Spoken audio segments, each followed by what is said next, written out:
What's going on, guys? This is Rob, and Wonder Woman, Absolute Wonder Woman, is basically the god of war now. So this is the Absolute Wonder Woman first comic, which you guys have been begging for. And what this does is this opens up on what's called the Wild Isle of Hell. And initially it picks up with a woman named Circe. Now, Circe in DC Comics, I'll be quite frank, I'm not overly knowledgeable about her. Her origin has changed a lot over the years in DC Comics. As best as I can tell from just kind of poking around and trying to learn about her character, she was at one point the ruler of an island, or at least a kind of paradise that she called Aiea.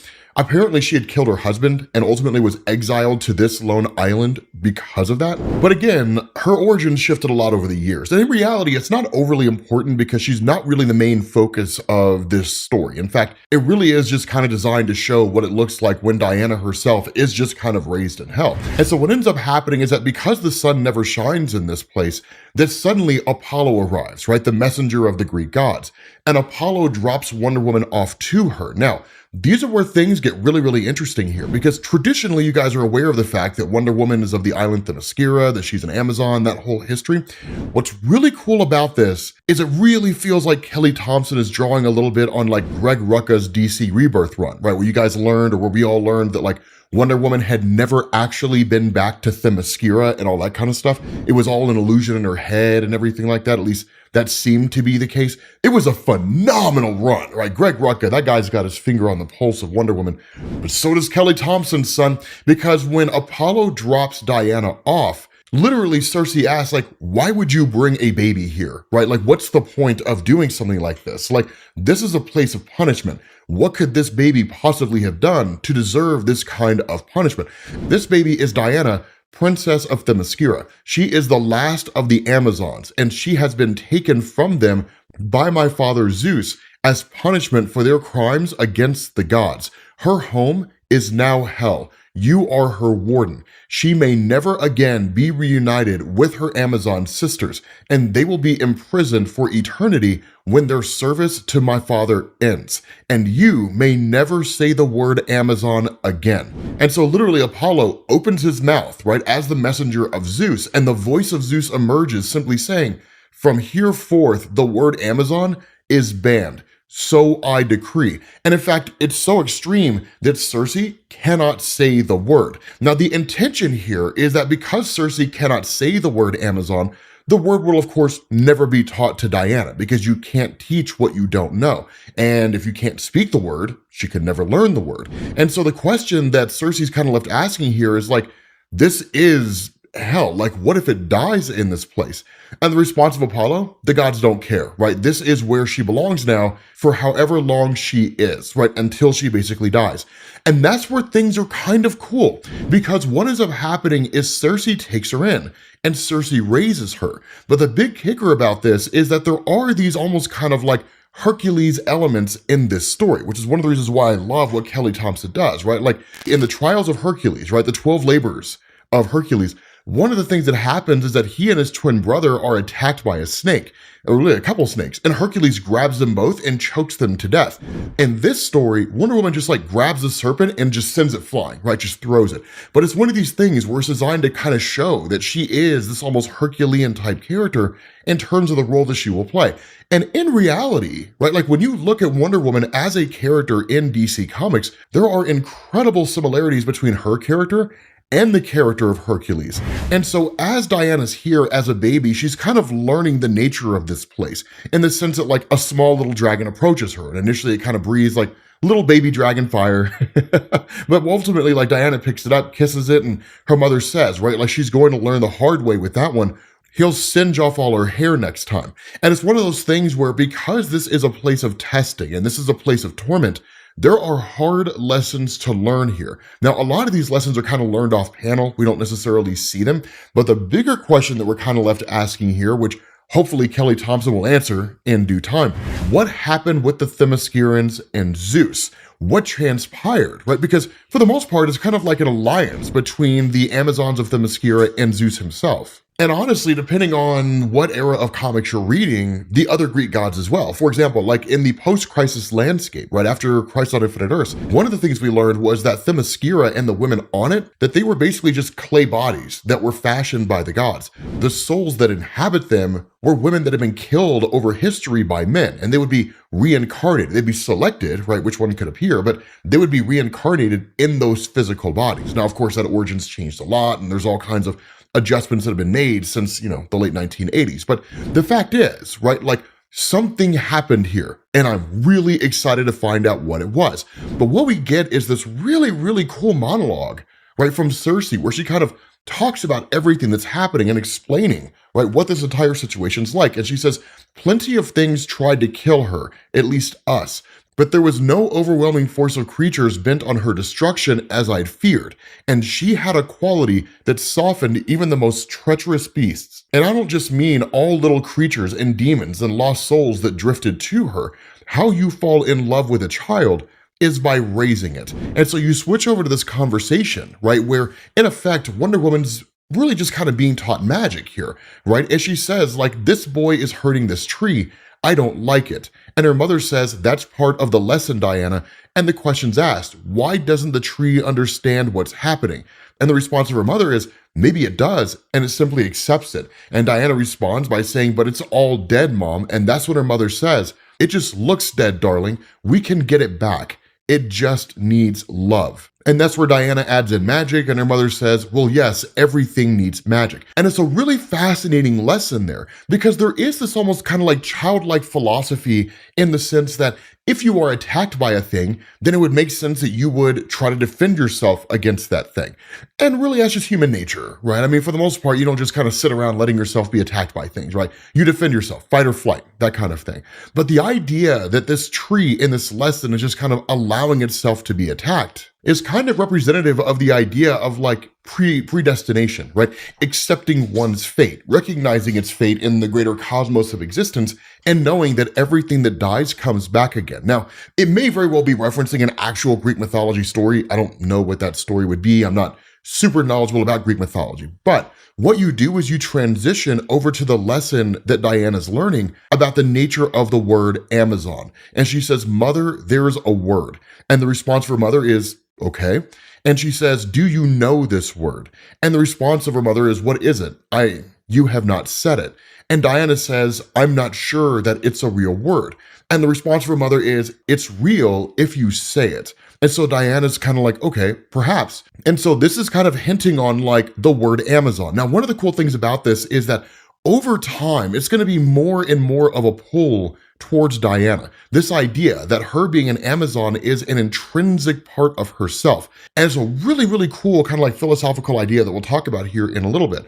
But one of the things that goes on is that like basically Wonder Woman is kind of like taming this, three-headed tiger thing that has like a scorpion tail, and it's like, be reasonable, right? Like, you don't have to die today, like that kind of thing. The warrior's lesson, right? The whole warrior's thing. I love the warrior element of Diana. But again, she's also learning magic here, right? That kind of thing. And so at that point, you switch over to this whole kind of discussion between herself and her mom. And she's like, I want to ask you about that word again, right? And she's like, okay, like I thought you were going to ask that question. And Diana's just kind of like, this is very important to me. Like, I really want to know about this. But ultimately, Diana's inability to speak this word, or perhaps just the nature of the word itself, terrifies her because she doesn't understand what it means. And that's really the root of fear, right? A lack of understanding.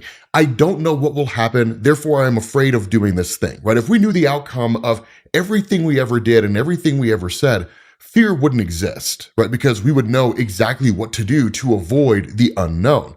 And so that's why she's like, I am afraid of this thing. And the response of her mother is, no, you're not afraid of a word. You're afraid of the change that saying it will bring. Because if you say this word, you know in your heart of hearts, it will change everything you know about yourself and everything you know about this place. And so Diana asks, like, how can I know a word without ever having heard it? How can it beat in my chest so powerfully without knowing what it means? And the response of her mother is, say the word, Diana, say it, and know it is what you are. And Diana says, Amazon. And it's this just like phenomenal moment, right? Because it's her officially coming into her own. Now, there is a little bit of a continuation of that segment, but it actually coincides with what's happening while Diana's on Earth. And so that's what we're going to switch over to, because what goes on here is that you actually pick up with basically this kind of like unidentified flying object kind of arriving on Earth, right? And that whole segment that we've talked about basically took place before all the stuff that we talk about now. And so sometime between Diana officially saying the word Amazon and the present, she had arrived on Earth, right? She had literally come here as arguably a savior, if you want to see it that way. The cool thing here is that she's literally riding Pegasus, right? Just like the old school days in DC Comics, but Pegasus is a skeleton, and it's horrifying, but dope at the same time. Like, Wonder Woman as a character has never looked better than this in DC Comics, to be honest with you guys. Like, she looks so incredible. And so what she does is she arrives here and starts fighting what initially looked like parademons or some variant of parademons. Now they're not, right? Of course, parademons are basically the agents of Darkseid, but when you're powerful enough to create a whole universe, you don't really need to send in parademons to conquer worlds. And so the result of this is that Wonder Woman kind of helps humanity to a bit, dealing with this, threat to a degree, kind of quelling it, and using magic to effectively knock them unconscious.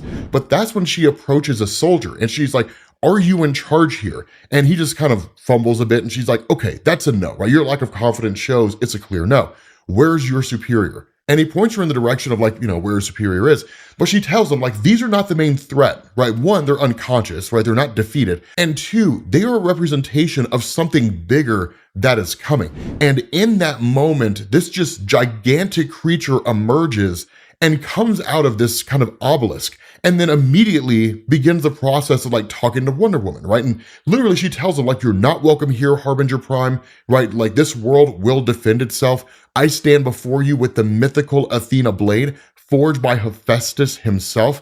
It is more than capable of sending you to your maker. Go back to wherever you came from and tell whatever you herald that you are mistaken. This world is protected. And it simply just says, but it is not. And immediately goes on the attack. And I gotta tell you guys, man, the art's a little wonky. It's cool. It is a little wonky, but I do think that this would make an amazing TV show or movie or something. Some kind of media would be incredible for this whole thing, right? This giant creature, but it is not. And just attacks Wonder Woman, right? It's just amazing. Now, ultimately it gets the upper hand on her, right? Just firing off heat vision. It's the one thing that always frustrates her because she's just every single time, it always seems to happen. And he's just Harbingers rise, right? Sow chaos and prepare the way. Now, there is a reason why all this is happening, and we'll talk about that here in a second.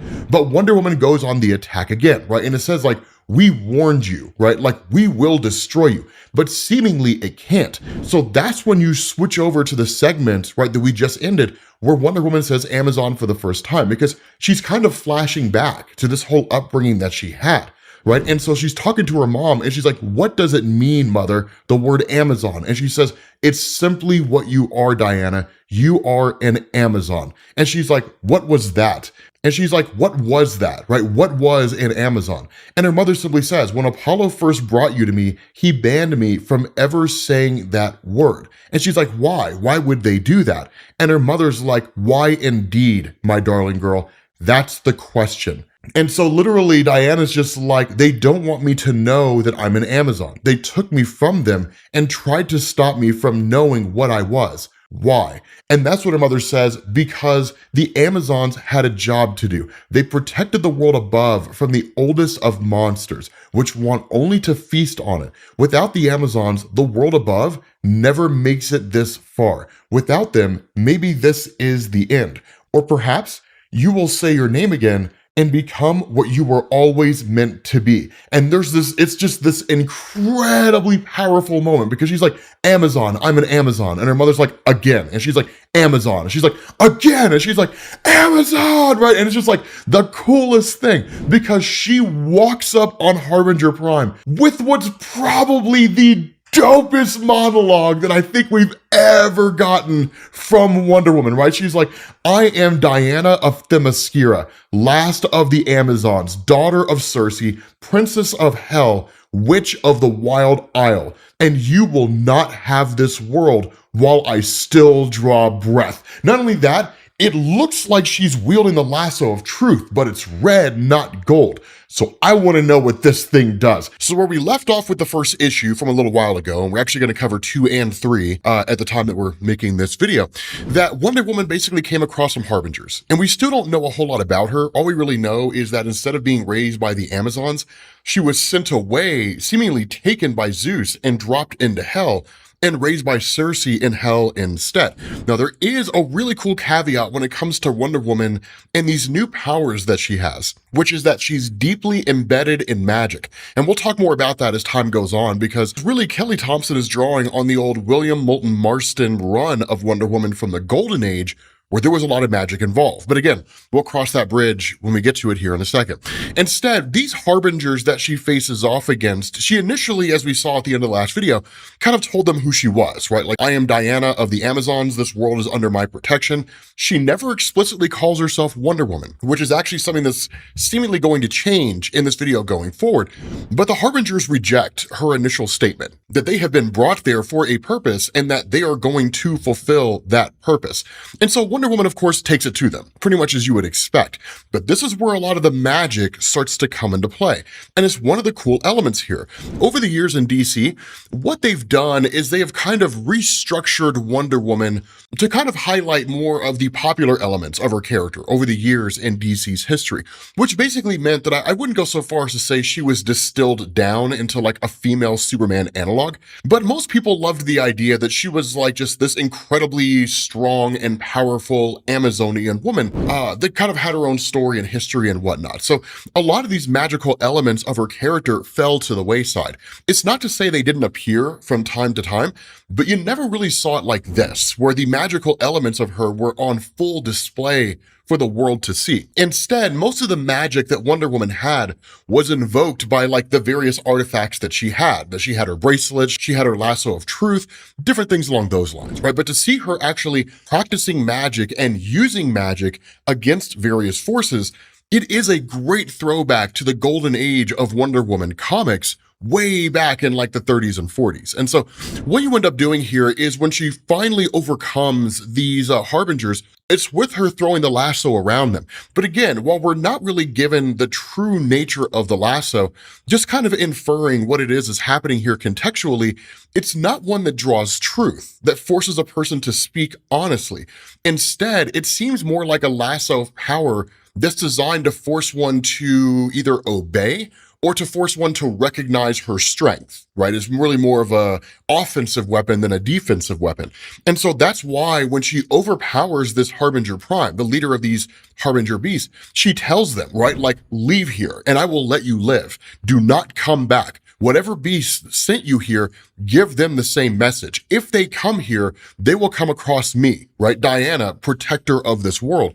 And they will die. And that leads to the Harbingers retreating. And at that point, Wonder Woman turns around and she's met by the arrival of Steve Trevor. Now, most of you guys know, just either from the Wonder Woman film itself or just kind of your casual knowledge of Wonder Woman's history in DC Comics, or because you know a lot about her character, that Steve and Diana have a very close history.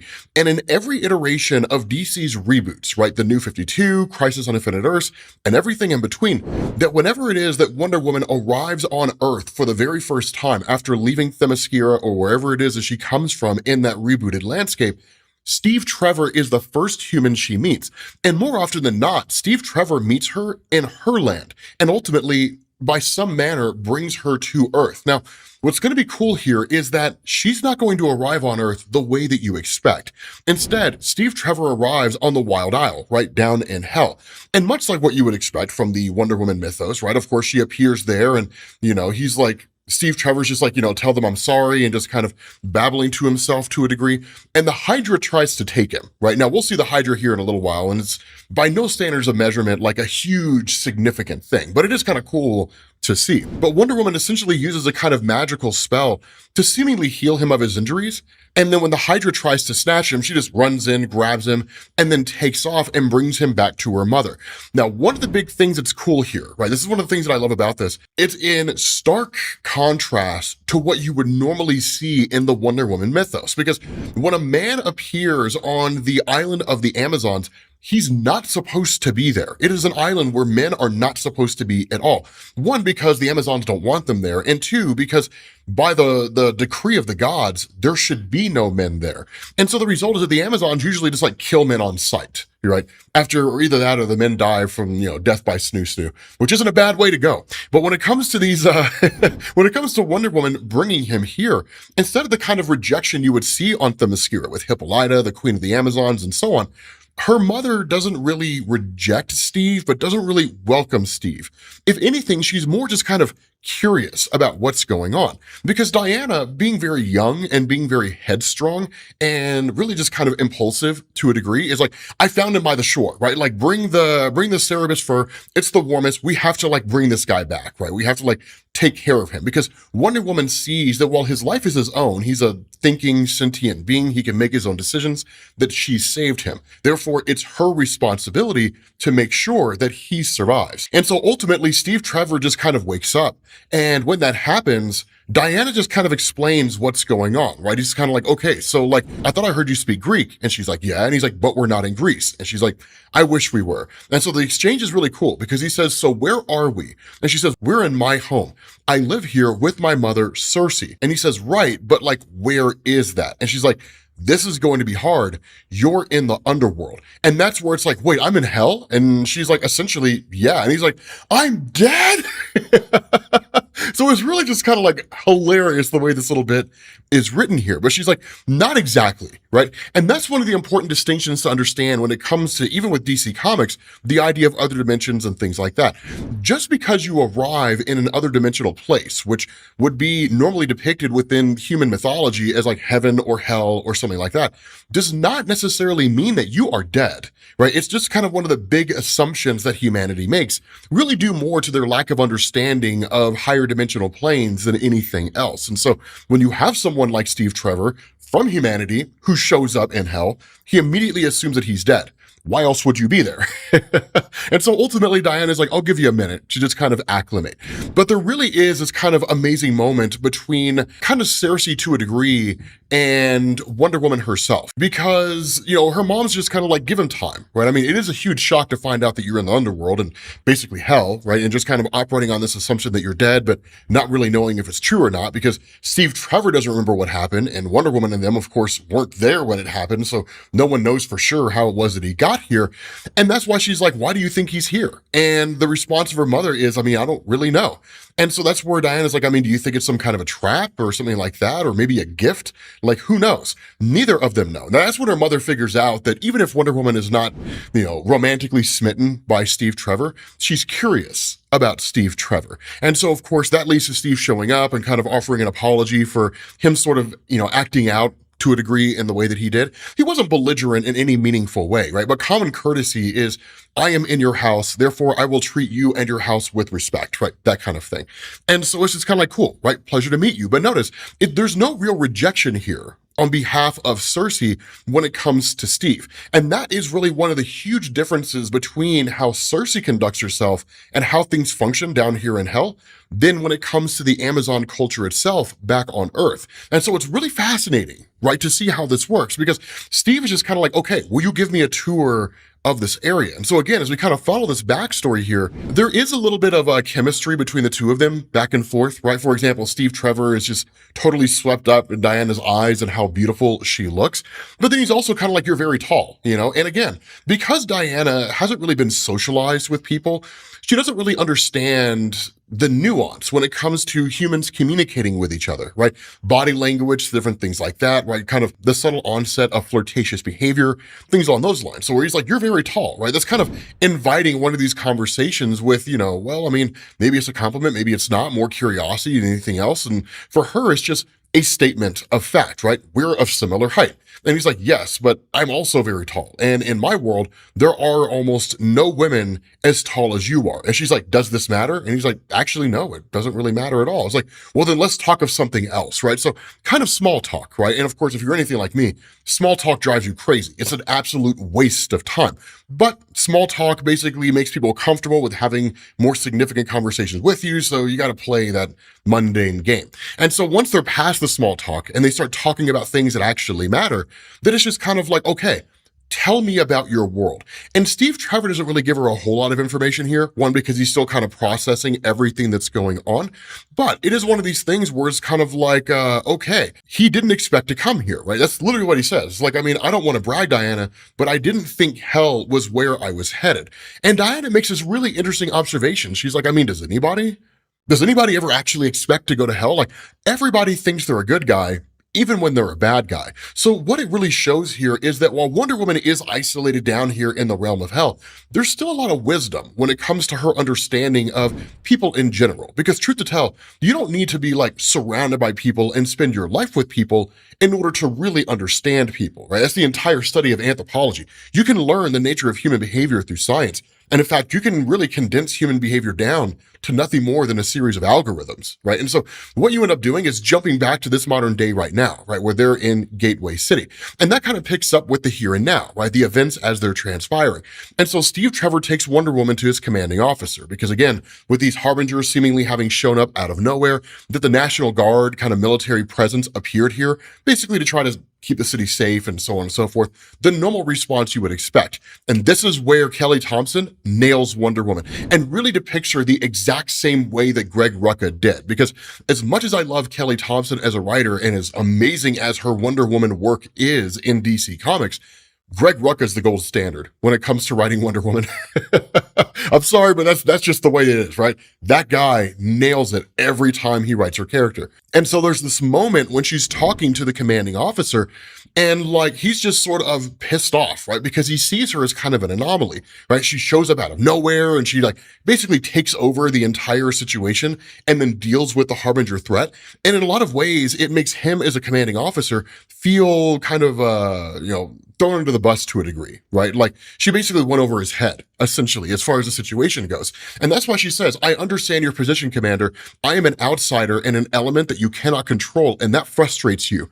But this is not my problem, right? It's exactly what you would expect to hear from Wonder Woman, right? Your insecurities are your problem. Put on your big boy pants and deal with them.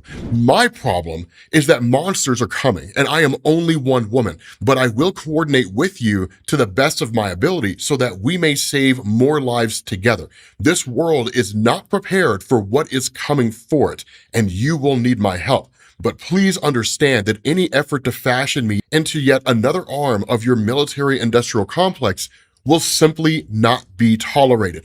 That's how Wonder Woman would conduct herself, right? And that's where he's like, you dare to speak to me that way? And she's like, yes. Moving on. And then she starts talking like, how's the evacuation doing, right? That is the authoritative Wonder Woman that needs to exist in comics. And James Gunn, make that the version of Wonder Woman in your DC cinematic universe. Not the Gal Gadot who's just designed to look pretty, right? Like make it an actual authoritative Wonder Woman who will do what needs to be done regardless of who likes it and who doesn't, right? Like that is the one that we need. And that's the one that we're getting here because she effectively takes over control of everything, right? Like literally seizes control of it all. And a lot of it's because she knows things that they don't. She knows what they're going to be dealing with, or at least to a degree, she knows a greater threat is coming. She doesn't know what it is, but she knows a greater threat is coming. And that's literally the question they ask, right? Like, okay, you dealt with a threat. These things are gone. Like, I mean, what else is there? She's like, no.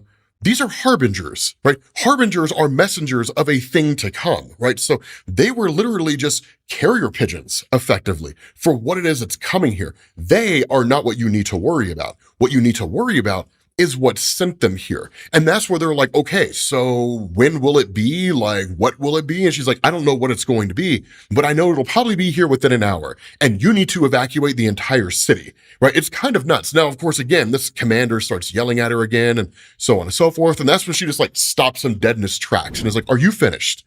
right? And he says, yes. And she's like, here's the problem, Commander. I think we both know you need me quite badly given what just happened, but I don't need you at all. So perhaps rethink how you would like to approach this conversation, and let's try again when you've calmed down.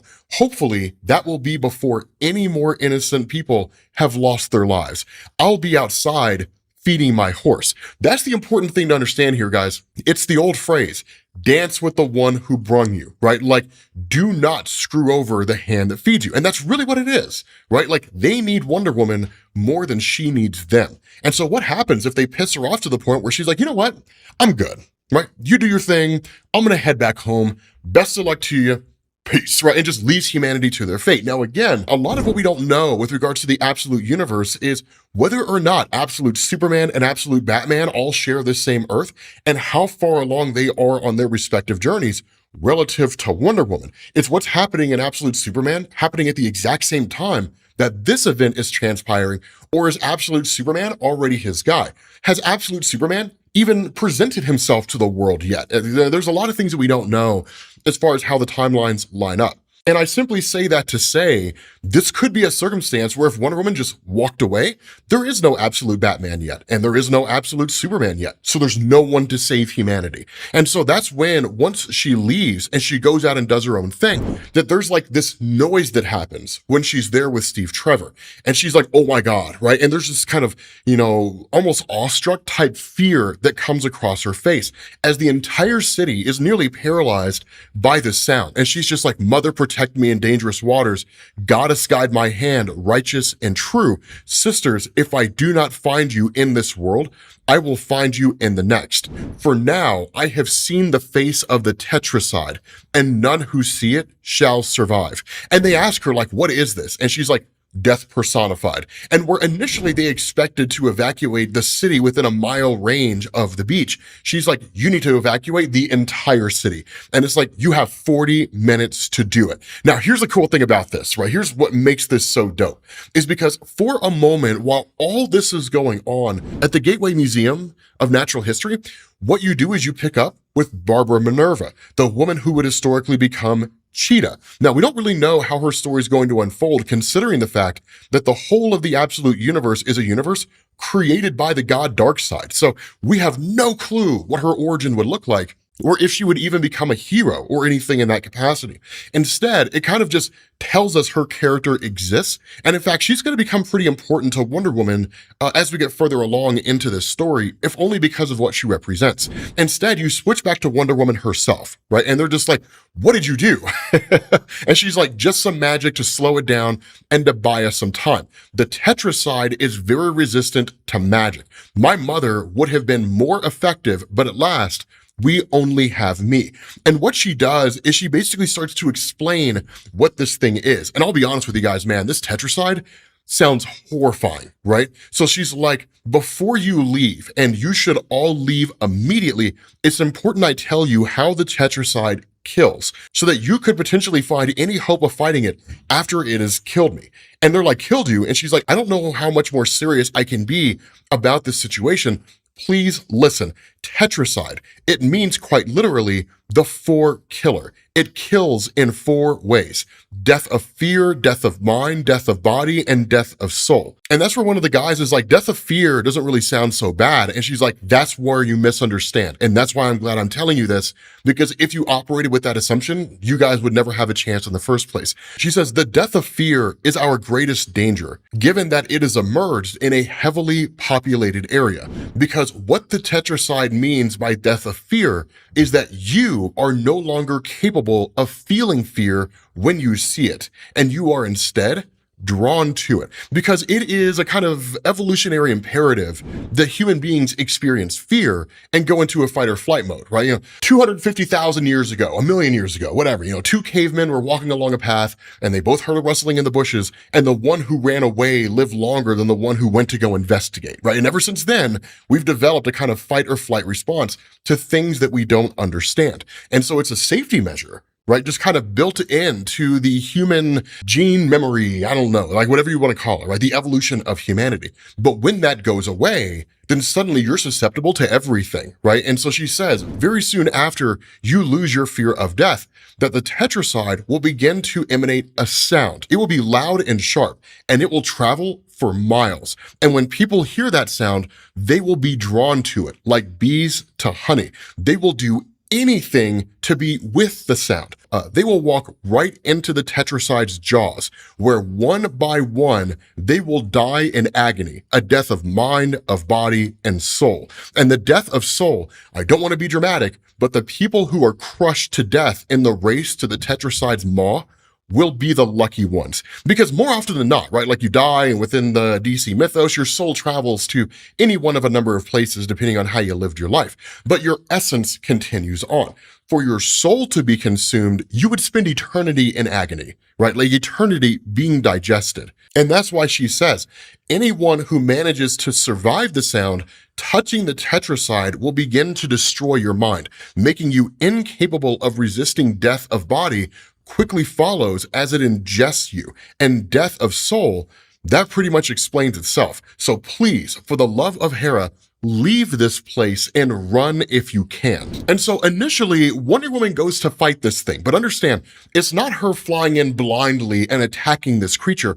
It's actually her testing it more than anything else to see what it is that she's capable of handling when it comes to what this creature can dish out. How powerful is it relative to her? So she uses her lasso, she uses her sword, and none of it overcomes this creature's power. And so what it seems to mean is that given her just very basic nature in and of itself, there's not enough that she can do to destroy this thing. Even when she like attacks its tentacles and things like that, one of them ends up sweeping up and grabbing her arm. And so what you do is that while that thing has her arm, you momentarily switch back to the Wild Isle. Now, this is a very, very important part of this story, because one of the things that happens is that, of course, Steve Trevor and Wonder Woman continuing to talk to each other, he very much misses being home. And who wouldn't, right? I mean, you wake up in this basically, barren wasteland that's effectively hell. Yeah, man, you're going to miss the hot dog stand on the corner.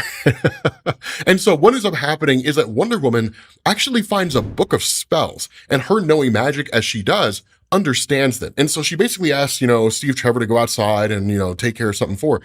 And then she presents the book to her mother and is like, hey, so I found a way to send Steve home, right? To get him back to his place because he's not supposed to be here.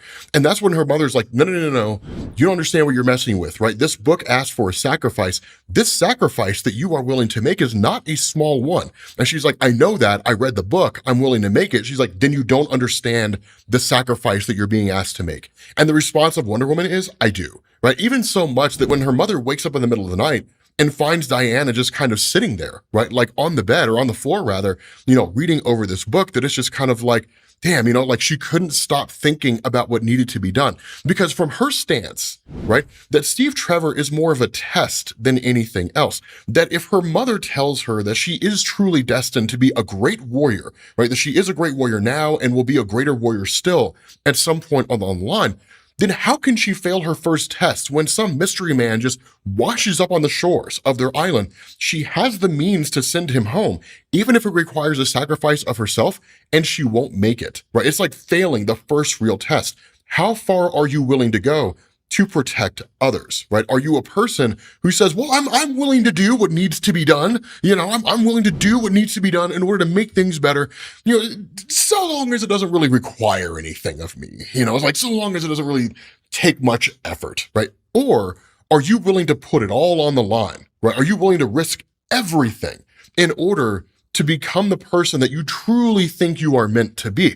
Which one are you? And Wonder Woman is going with the latter of these, so much so that the spell requires the arm of a great warrior, and she had already cut hers off and just like laid it bare in front of her mom. And Cersei's just like, what have you done? And she's like, what was necessary? And so ultimately the spell is cast by Diana and her mother, and Steve Trevor is sent home. And that's where Cersei just kind of has this bit of a conversation, I guess maybe like a monologue. I think it's Cersei, maybe it's Steve, but he says, I had known for a very long time that she was exceptional, but even still, I had underestimated her. Her capacity for love, her capacity for pain, her capacity for sacrifice, her capacity for honor. This child would change the world. I had foreseen it in my scrying pool. Okay, so obviously this is Cersei. And she says, but now I was seeing it live in front of me, living and breathing. It was more powerful than I could have ever imagined. And so what you do is you switch back to Wonder Woman in the here and now. And with the, Tetricide having her arm, she basically casts a spell and her arm disappears. Then she ends up traveling back and goes to all the other soldiers. And that's where she reveals to them that like her arm has been gone the entire time. What they saw as her arm was a magical spell that her and her mother cast in order to give her a new arm. And she can do it again, but the spell's exceedingly complicated. The easier thing for her to do is to basically take a kind of machine arm and just attach it to herself, right? So Wonder Woman's walking around all half machine, which I gotta be honest with you guys, man, looks pretty dope, man. She's giving off like, Winter Soldier vibes over here, and I'm here for it, man. But ultimately, right, she's just kind of like, okay, here's the thing. She says, the rest of you who are all here, the sound is already beginning. I could feel the rumbling on the beach. You must move now, or the next time I see you, you will be climbing over each other so that you might be devoured. For the love of Hecate, move faster. And initially, Steve's just like, no, right? I don't want to do that. Like, I do not want to leave you here alone. And that's why Diana's like, I can appreciate that, right? Like, you recognize the sacrifice I made to save your life. You're willing to make a sacrifice to save mine. But understand here, there's no honor in the sacrifice that you would be making. You would literally just be sitting around here being attacked, right? And ultimately being duped into walking into the maw of some gigantic beast that would kill everybody in this city. There's nothing you can do to protect me because this is beyond you, right? And so ultimately Steve kind of works alongside the other guys to start evacuating the entire city. Wonder Woman starts making her way out of the bar, and that's when she runs into Barbara Minerva. And that's where Barbara refers to her as Wonder Woman. The reason why is because it's what the Amazons would call the greatest among them, the Wonder Woman, and that she believes that Wonder Woman is an Amazon. Of course, she is, born to the Amazons, brought to hell as a newborn baby, and raised by Cersei. So in effect, Barbara represents a vast well of knowledge about the culture that Wonder Woman comes from, that Wonder Woman knows nothing about. And so she's very, very curious about getting to know Barbara better, because potentially, while a lot of the Amazon mythology is exactly that on Earth, it's a myth, right? So not all of humanity believes it, and they know even less about whether it's actually true, that Wonder Woman could kind of begin this search for her own heritage and her own people based on the knowledge of Barbara. So this is kind of a way for Kelly Thompson to sort of lay the groundwork for the significance of Barbara's character, likely a team up between the two, ultimately leading to Barbara becoming Cheetah, most likely. But in the here and now, the sound begins from the Tetricide, and that's where Wonder Woman ends up going on the attack. But as she does, right, she has this just like really amazing statement where she says, this is futile. I will break upon the Tetricide and die, leaving no one left to fight for these people. And once the sound begins, they will literally crush one another in their rush to embrace horrific ends at any cost. But I see no other path. It must be the sword, the lasso, something solid, as my magic alone is no match for the Tetricide with its hide so thick. And then she starts thinking, and she's like, unless, and this is one of the things that I love about Absolute Wonder Woman, right? It's not to say that Wonder Woman in the main DC universe is, some kind of a dummy. She's very smart. She's very capable, but Absolute Wonder Woman really just always seems to be thinking out of the box, right? Thinking outside the box and invoking magic far more often than her counterpart in the main DC universe. And so what Diana does is she goes and she tracks down like these news anchors who are on the beach and like they're just broadcasting the whole thing, right? And it's like she grabs them and she's like, I need your assistance, right? And so she kind of creates this sort of magical, device around her, right? This inscription, pentagram, whatever you want to call it, and starts to cast a spell. And what she does is she starts talking directly to everybody who's watching the news feed. This is brilliant by Wonder Woman, right? It's a brilliant maneuver. She says, hello, Gateway City. My name is Diana, and I'm afraid I need your help to save your city. There is a terrible monster on your beach called the Tetricide, and I've been trying to fight it, but it is very powerful It is beyond me. The military is trying to evacuate you, but there is simply not enough time. Soon the tetracide will begin to emit a sound that will compel you to sacrifice yourselves to it. This will be difficult to hear, to understand, but to save you from this fate, I am going to briefly make all of you deaf, the entire city. And it's like such a smart thing to do. If the sound is what draws them, take away their ability to hear. And she says, many of you do not believe me, but I assure you, you're about to become believers. Panic and the chaos that brings will now be almost as deadly as the tetracide itself. And so I need you to be calm. I need you, especially those of you that are hearing this message now, to help your friends and neighbors. Kindness and compassion are all that will save us now. I came here to save your city, but today it seems that it will be up to each of you to save your city instead. I know I can do it. Wonder Woman believes in you. And so she casts this spell across the entire city, seemingly making them all deaf. And then it'll just come down to her and the tetracide. So what this does is this picks up in Gateway City with the tetracide attacking. And for those of you guys who are familiar with what's been going on, there will be a playlist at the end of this to get caught up. But the long and short of this is that a kind of giant monster called the tetracide is attacking the city, but it feeds on the sounds of fear. And so Wonder Woman had basically cast a spell to make everybody deaf so that nobody would be able to hear anybody, and the tetracide itself wouldn't be able to feed on their sounds of fear, because the sound that it emits is what drives you to feel all that fear in the first place. And so you initially pick up with these two girls. One of them is going to be incredibly important to the mythos of Absolute Wonder Woman, but again, they're just kind of communicating through writing. And she goes to walk off, seemingly with the intention of going out there and trying to help people as best she can, particularly those who are kind of out there roaming the streets at the time the spell was cast and can't easily find a way back home to safety. But as soon as she opens the door, Wonder Woman and Steve Trevor are there, and Steve Trevor greets her as Etta. Now, Etta, a lot of you guys probably know from like the Wonder Woman films with Gal Gadot, but in reality, her character was nowhere near as goofy as the character was in the films. Etta had, for the most part, been a pretty serious character. The only time she really was that goofy was back during the William Moulton Marston days, so the guy who originally made Wonder Woman. But in more recent years, specifically when you go into like the New 52, right, and Wonder Woman's character coming forward from there, she's a lot more serious, and she is, or at least was at one point, a member of the US military. Now, this is where the landscape kind of shifts for the nature of her character, and being one of the closest friends that Wonder Woman has on Earth. Because as they start talking, the initial concern is, oh my God, I can hear you. Does that mean the spell's wearing off? I'm going to start hearing the sound of that tetracide thing, and I'm going to be driven to walk right into its jaws. And Wonder Woman's like, no, you're good. The spell's only momentarily been lifted, here inside your shop. But Wonder Woman is in need of someone who is familiar with witchcraft. Now, this is kind of a cool element to Etta's character. I don't know if I would go so far as to say she's like a full-on practicing witch. Again, when it comes to that kind of mythos in DC Comics, it is very different from Marvel. So somebody like Agatha Harkness in Marvel Comics, if she was in DC, she would feel very different and probably more powerful than she is in Marvel. But again, it's kind of a realistic depiction, right? So I don't know, maybe she's just a Wiccan, right? Just some high school girl who thinks she's a witch. Who knows? Because of her dabbling in the occult, she has a lot of the resources that Wonder Woman needs to cast a spell. And this is kind of a cool thing here, right? Because what she says is that with this prosthetic arm, it's not necessarily a bad thing. I mean, number one, it does look kind of janky, right? So I look like a emaciated Winter Soldier.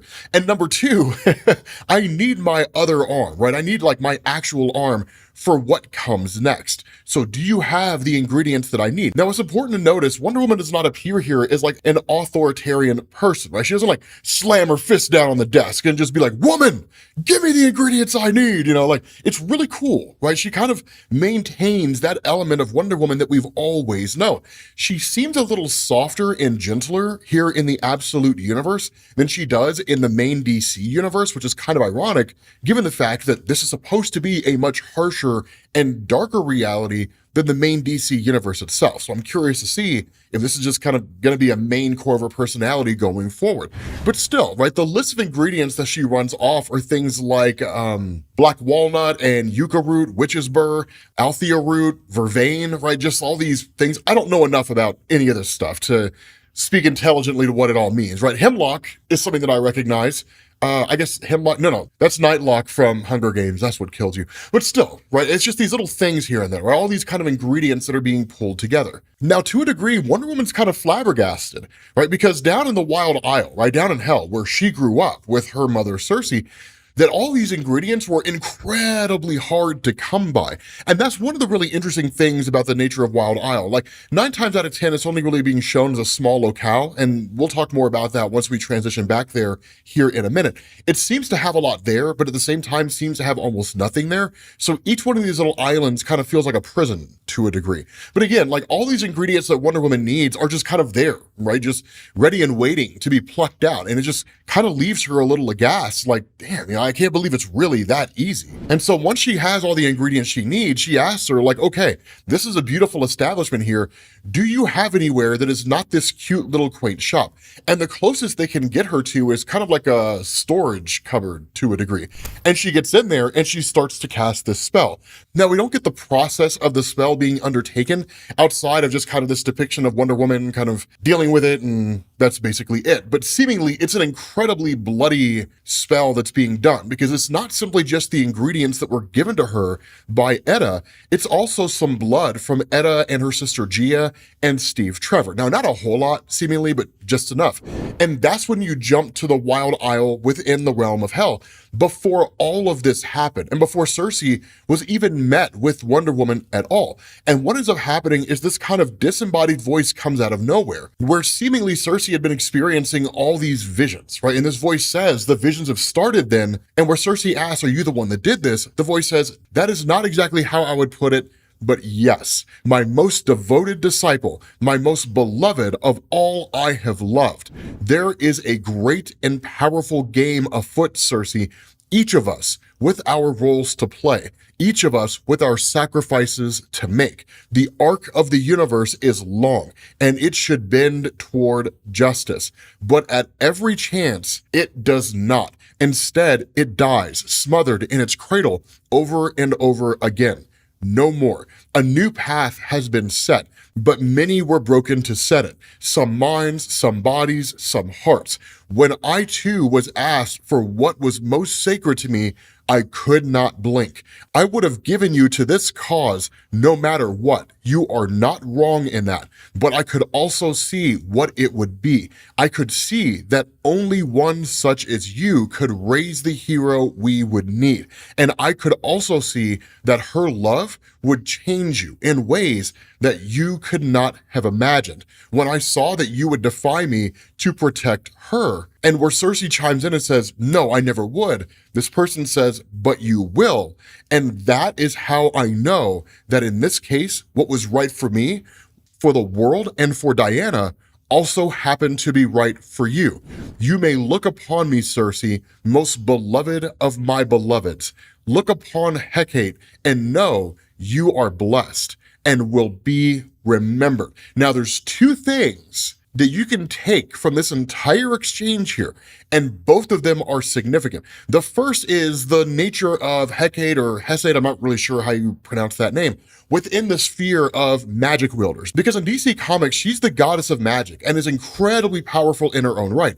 Now, full transparency here, I'm not knowledgeable enough about the DC pantheon of god users and magic wielders and all that kind of stuff to be able to intelligently place her anywhere in particular. So I'd just be throwing, like darts at a wall. I'd be like, I don't know. She's more powerful than Zeus. I mean, I would just be saying things.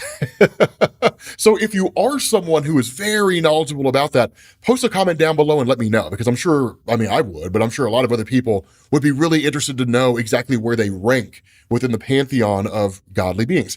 But the second thing is that when it comes to godly beings, their knowledge of the inner workings of the universe is incredibly vast, and potentially even the multiverse itself. And we've seen ample stories where just superheroes, right, Zatanna or Superman or whoever, travels through the multiverse. And in fact, we saw that recently during the Absolute Power event. So, when it comes to multiversal travel, it's far more hand-wavy in the DC universe than it is in a place like Marvel. And so all these gods would be familiar with the inner workings of the multiverse, meaning whether this is a universe or potentially even a multiverse unto itself, it's entirely possible here, right, that Hecate is fully aware of what Darkseid did. And that's what's being referred to here, right? There is a multiversal game afoot. There's a huge event that's transpiring here. We know from like the Absolute Universe one-shot that Darkseid was traveling the multiverse and killing whole groups of people, stealing powers, different things like that,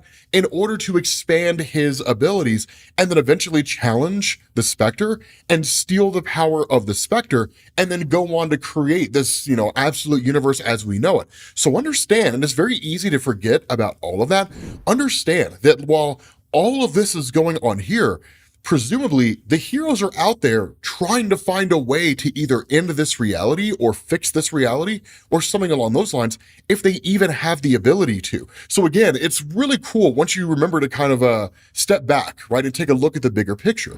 And so at that point, you pick back up with Cersei again, where she says, from that night on, the visions came, not regularly, but from time to time. Flashes of what Diana would be to the world, of how she would suffer and also persevere, how the goddess's great plans would knit together so carefully that nobody could see her until it was too late, and also of how lonely I would be, trapped here without her. It was this night I began plans to make her first lasso, built with love and pain, magic and fire. It would be called Sacrifice. Like Diana's love, it would be transformative, and like my love, it would be a prison. Now, that's a really cool indication here, and it's one of the things that I love about Diana's lasso of truth, is that it's not a lasso of truth as we traditionally know it. She doesn't toss it around somebody and they're forced or compelled to speak truthfully to whatever question is asked to them unless they're sufficiently powerful enough to overcome its will. Instead, it's seemingly a transformative lasso in the sense that it makes them into a better person. Who knows, right? We haven't really seen it used in any meaningful way to know exactly how it affects the average person, the everyday individual. But still, once the spell is done, Diana reemerges with both of her arms. And she says this, right? Thank you, my friends. My strength is fully returned. I owe you a debt, and it will not be forgotten. Now, here's the thing. This is when you get into Diana, when she just like transitions on a dime, going from like this very kind and caring individual to like the warrior princess, because she thanks Etta and she kind of has a little bit of a conversation with her where she's like, what did you do before all of this? Where she's like, I used to be a detective for the police department and now I'm just a private detective working on my own. And Wonder Woman kind of talks to her in a way where it's like, cool. So like you do the same thing, but you work for yourself now, right? And Etta's like, I guess, it's weird the way you make everything sound hopeful, but sure, But when Diana gets out of this store and gets back into the city itself to go deal with the Tetracide, that is actually moved into the city. And that's when she switches on a dime. Because at that point, the Tetracide doesn't have anybody coming to it. And so she's seeking people out. Now, presumably there have been a few individuals most likely kind of caught in its path and likely consumed. But for the most part, you don't really see a whole lot of what happens. Instead, what Wonder Woman does is she realizes the first thing that has to happen is to bring the Tetracide away from the city and back out into the water. When that happens, then she can deal with it. Now, again, it's fast thinking on her part, because if she were to go and just attack this thing on the spot and kill it, well, then it's going to collapse onto buildings and innocent people are going to be killed and all that kind of stuff. So again, that hopeful, cool nature of her character, focusing more on preserving life as opposed to just defeating the enemy in the here and now by any means necessary. And so what she does is she casts a spell and she pulls the Athena sword, the biggest sword I have ever seen. And you'll see what I'm talking about here in a second, man, because it's nuts. At that point, she pulls out a vial and again casts a spell and says, be whatever it needs, throws it against the bridge, and then it immediately starts emitting all these screams of pain and sadness and all that kind of stuff, which of course the Tetracide is drawn to. But it's also a really interesting moment where you get to look at her character because she says, all magic has a price. It is known. That price can have many facets, like using a tool that is the exact sound of what will happen if you fail. Your own nightmare come alive. Because if she fails, these sounds are exactly what she's going to hear. Screaming, begging for mercy, different things like that, as they're all drawn inside this thing and ultimately consumed, and that's the end of it. But then at that point, she goes back under the bridge, she casts a spell on the Athena sword yet again, and when she emerges with it, look at this thing. This thing's got to be like 300 feet tall, or maybe, I don't know, 150 feet tall. This thing's colossal, right? Cloud doesn't have anything on this sword. And so she brings this sword down with the like the hammer of God, man, and slices this thing's head right off, right? And just like cleaves it, right? And like the whole time she does it, it's amazing. She's like, Goddess Athena, aid your humble servant in striking true. Let the Athena blade break upon it as waves cutting through stone.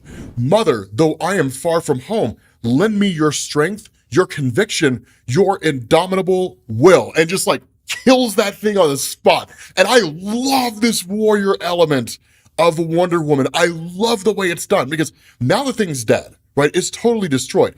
And then at that point, you switch over to the President of the United States in the White House. And his first question is like, where's Commander Cole, right? And the answer he's given here is, he's still evacuating civilians on the ground, sir. We haven't heard from them since the city went deaf. And so that's when he turns and says, Kale, you're the national security advisor. Advise already. Now, the person he's talking to is Veronica Cale. And Veronica Cale, I will say this, man, son. Veronica Cale, she doesn't really have much in the way of powers, but she is an amazing villain. She's like Wonder Woman's version of Lex Luthor, if we're being honest with ourselves. And so with that kind of analogy in mind, I want you to think about this, right? Traditionally in the DC universe, Veronica Cale is a businesswoman, and she uses whatever resources she has at her disposal, which are pretty vast, to constantly launch attacks against Wonder Woman and things like that. A lot of her hate for Wonder Woman is rooted in the fact that she believed that Wonder Woman's message of like peace and kindness was just nonsense. And so she just seemingly wanted to see her destroyed. Kind of the inverse of how it is that Lex Luthor looks as Superman, not so much as a threat, but it's just kind of, you're a child playing an adult game, right? Is how she sees Wonder Woman. But she was always a businesswoman, right? So she always had business, contacts and whatnot. That limited her ability to impact Wonder Woman to largely focusing on organizations like Argus and so on and so forth. But when you are a national security advisor to the President of the United States, depending on the circumstance, there's a credible argument to be made. You are the second most powerful person in the United States. And so with the full might of the US military at her disposal by way of the commander-in-chief, she's literally the number one threat for Wonder Woman here. Because now it's not just Wonder Woman facing off against some business tycoon that's hiring mercenaries and whatnot. Now she's facing against a national security advisor that's seemingly gonna have it out for her, that has the full might of the US military at her disposal, nuclear arsenal and all. What this does is this picks up out of the last video that we did, which I know you guys have been dying for an update. My bad. And what we get is her killing the Tetracide. Now remember, the Tetracide is this gigantic monster, right? Kills by sound. And the only way to bring an end to it was seemingly Wonder Woman using this gigantic sword. Now, of course, the military responding to all of this fires some missiles off, right? And the Tetracide actually starts to knock the missiles away. The reason being because Wonder Woman's actions were not enough to kill it. Because if it wasn't bad enough that this gigantic tentacle monster is emitting a sound trying to pull everybody in the city into its mouth, it can heal itself. Because why not? Sure, right? Let's just swing for the fences. But it is kind of cool because this ups the stakes. What it shows is that Wonder Woman is going to have to turn to a desperate act in order to make this work. And that's exactly what she says here. She says, already the Tetracide begins to knit itself together. All I do is buy time, it seems. And when you are out of time, you consider desperate ideas. And so what this does is it transitions back to when she was with her mother. Now remember, the whole idea behind Circe being the one that raises Wonder Woman down here in hell, there's a lot about this story that we don't know. And over time, I'm sure Kelly Thompson will start to reveal things, but it's one of the big mysteries, right? Why was Wonder Woman sent here? Why was Circe sent here? What's going on out there in the world of the gods that led to Wonder Woman being needed to be sent here, right? Like, what in the world is going on out there? But one of the other things that we did learn is that Circe here in the Absolute Universe, much like in the main DC universe, is an incredibly powerful sorceress.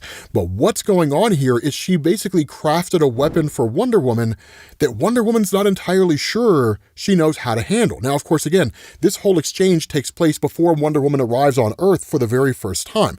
But the conversation between the two is very intriguing here because Circe says, "It's a last resort, Diana, but you will need that more than once where you're headed."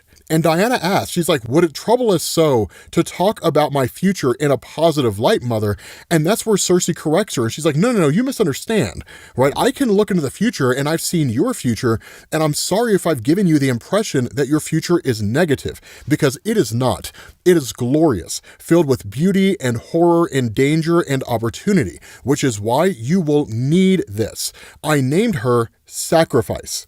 She will hold anything, Diana, and she will transform anything. But what she holds determines the shape of that transformation. And that's where Diana says, "I understand." Now, initially, I did not. And in fact, it took me a couple times to kind of read this and sit on it for a minute or two to really understand what it was that she meant. But it's really more by way of context, right? But in essence, this can transform anything into anything else. Transmogrification, matter manipulation, whatever the case is. And you'll see what I'm talking about here in a minute, because it's not the lasso of truth, it's the lasso of transmogrification. But what ends up happening is Wonder Woman is suddenly set upon by a harpy, one of the various beings that exist down there in hell. And the fight between the two of them is pretty intense. And in fact, Diana ends up using this lasso, wraps it around this thing, and then the harpy is effectively destroyed. And while we don't necessarily get the ins and outs of what it turned into, the conversation between Circe and Diana is of particular importance here, because this kind of creates, or seems to create, a sort of friction between the two of them, but also lays the basis for what makes Diana who she is. Because when she comes back, her mother just says, And the response of Diana, "You didn't have to wait up." But her mother says, "Give me an answer. I want to know what happened." And Diana simply says, "It worked very well. You are more skilled in transmogrification. I am less fluent." And she's just like, "Speak plainly." And Diana's response, "I found it a bit cruel." The idea of using this thing to transform something into anything else, into any form other than what it is. And the response of her mother is, "Diana, not everything that you meet will decide to be your best friend. Many will try to kill you even before shoving away your hand of friendship. Sacrifice is made for exactly that." And she says, "It looks like that harpy nearly killed you, even with sacrifice in hand. Perhaps you should take a moment to be grateful for her instead of cursing her compromises." And so following this, Diana is met by the goddess of Hecate. And as the two of them start to talk to one another, Diana really shows her colors here.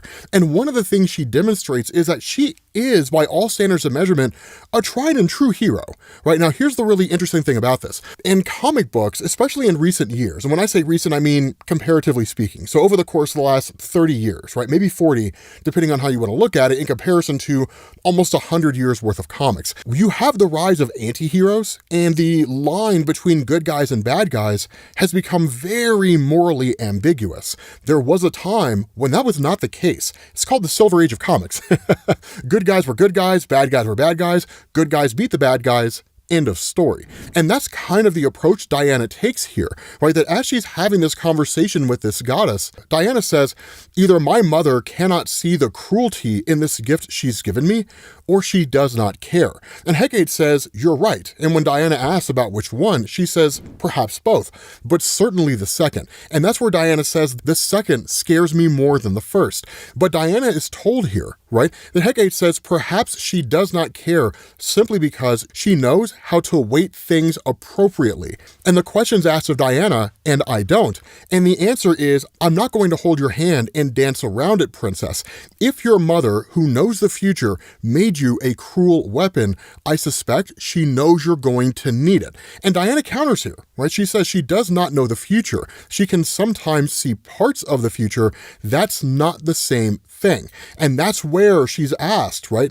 Diana, do you think this means that your mother is leading you astray? And where Diana says no, the question's asked, then what ails you, princess? And this is a really important part of the story because she says, I trust her implicitly. She frequently tells me I should not because she is false, but because I am too trusting. Despite that, I have never doubted her. And that's where the statement's made, until now, right? Diana says, this weapon, perhaps we do not see things the same way. And then, of course, she's chastised, right? Hecate says, foolish girl, that lasso is your mother, girl. She made it with love and fire and pain and blood. It is a lasso of transmogrification because transmogrification is what she knows best. And for you, she demands only the best. And it was you that made her believe in transformation. Even more than me, it was you. And that's where Diana really starts to pick up the pieces. And she starts to understand what's going on here. That her mother considers herself to be a damned soul, right? That Circe believes that she is beyond repentance. She's beyond being saved. She almost kind of deserves her fate down here. But Diana was thrust on her. Diana was thrown to her. And really, Circe was kind of forced to raise Diana in this place. And so virtually every step of the way, what Circe has tried to do is teach Diana to stray away from her path, not to fall down the same path that Circe herself did. And while she will give Diana tools for success that from Diana's perspective seem more like villainous tools, transmogrifying a creature into something else that is abhorrent, right? That is not what it's supposed to be and is torturous for the creature that is transformed, that at the end of the day, it's done in service of a greater good. Because the reality and what Circe was trying to teach Diana, the world is a lot of things. Fair is not one of them. And the reality here is that there are people who will seek to destroy Diana for no other reason than the fact that they consider her an enemy, or for no reason that Diana can fully grasp, and maybe no reason it's given at all. That's something that Diana has to learn to accept, and she has to learn to cope with. But it's also why her mother told her, this is a last-ditch weapon. This is something that you use only in the most dire of circumstances. And so that's where she tells her mother, I fully understand. I need you to teach me how to master this. And that's when you pick up with the full power of this thing. Because as the tetracide, right, is starting to bring itself back, and as Diana starts to realize there's only one real way to destroy this thing, she says to herself, Mother, you are always right. Did you see this moment in your scrying pool? Did you know that the answer would be so treacherous? This will take great focus, and the way back, that is uncertain. And the form, it might just be right. The tetracide has no natural enemies. It leans towards sound as both weapon and defense, but it has, and that's when she looks to Pegasus and realizes, oh my God, I know the perfect form to use to defeat this thing. And so she starts to wrap the lasso around herself with the intention of changing her physical form. And that's where Diana says, I am become her, she who is both terrible and tragic, cursing and cursed, forever entwined in injustice, a living hell. This mantle must I accept today for a far greater good, in hope and faith that I will once again someday be Diana of the Wild Isle, Diana, the last of the Amazons, Diana, daughter of Circe. Mother, please do not forget me. For now, I am become doom. I am Medusa. Literally, Wonder Woman turns herself into Medusa. So literally, she can just restructure her physical form, right? Transmogrification, matter manipulation, however you want to spin it. That's what this is. And it's not simply her just taking on an appearance. It's not her casting an illusion. It's her changing her form and granting herself additional powers because of it. This is huge. It is absolutely massive. And if you don't believe me, what if she were to wrap a lasso around herself and turn herself into Superman and gain all the powers of Superman, right? That would be incredible. And so she says, "And none that see my face shall live." And she casts her gaze to the Tetracide. And as you guys know, anyone who looks upon the face of Medusa, who locks eyes with Medusa, they turn to stone. And that's the end of them. And that's exactly what happens with Wonder Woman. But here's the price that's paid whenever she draws this power. Whatever it is that she turns into, she loses herself. She literally becomes that thing. And there's no conceivable way to bring her back. At least that doesn't seem to be the case. And so as of this moment right now, Wonder Woman is Medusa. And as Medusa, she starts traveling through the city with the intention of locking gaze with everybody who sees her and turning them to stone. She is now arguably the deadliest foe in existence. And the thing about Medusa is there is no limit to who she can defeat and who she can turn to stone. So again, Superman, anybody else out there, it's the end of the line for those guys. At least that seems to be the case. And so while everybody's kind of mulling this over, we switch over to Steve Trevor. And the question is, if she's still Medusa and she's stuck that way, then how in the world do we bring her back? And that's where Trevor says we bring her back by reminding her of who she was, reminding her of who Diana is. And so Steve Trevor goes out there and calls out to her, right? Now, the cool thing about this, and this is an important thing to understand, seemingly the longer she stays in this particular role, the further she becomes, the more she becomes lost. And so because she's newly transformed, it's probably much easier to bring her back than if she had stayed in this form for like months on end. And so when Trevor calls out to her, of course, she gains his attention, but him having a blindfold on shields him from her gaze. And he says, "Diana, I know you can hear me, and I know you understand that this is not who you are. You are a great hero and warrior who saved me from the underworld. You cut off your arm, an incredible sacrifice to free me, to send me home. You must remember, you are Diana, witch of the Wild Isle, daughter of Circe. Diana, the last of the Amazons. Wonder Woman, hero of Gateway City." And it brings her back. Now, the unwritten thing here that Kelly Thompson is hitting on is that it's not that dissimilar from Black Widow and the Incredible Hulk, right? You know, hey, big guy, the sun's getting real low. It's just not as stupid, right? And so the thing about this is Trevor is the way in which Wonder Woman can be brought back. It's the way in which Wonder Woman maintains an anchor to the world. And so what Kelly Thompson, I imagine, is setting up here is the idea of what happens when Trevor dies, right? What happens when Steve Trevor is killed off? What takes place? What does Diana turn into? And if she does transform herself, would she be too far lost to save? But the reality here is that because of what happened with the Tetracide turning to stone, Diana just punches it, shatters this thing into a multitude of pieces and essentially destroys it, right? That's basically it. But the question that's asked by her friends is, did you know that this was going to work? And the response of Diana is, I didn't know for certain, right? Medusa is a horror story, a cruel fate dealt by the hand of a goddess I love, Athena, who has only ever blessed me. And she says, when my feelings about the injustice of Medusa's plight burn bright, I try to remember that all of us, even the gods, are vulnerable to our hearts becoming twisted with hate.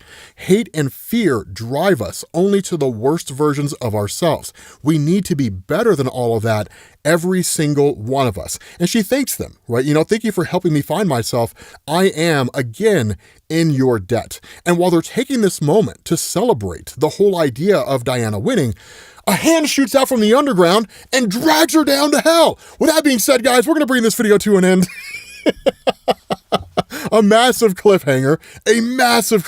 Thank you guys for watching. Hopefully you enjoyed this video. If you did, drop a like, and I will catch you all later. Peace.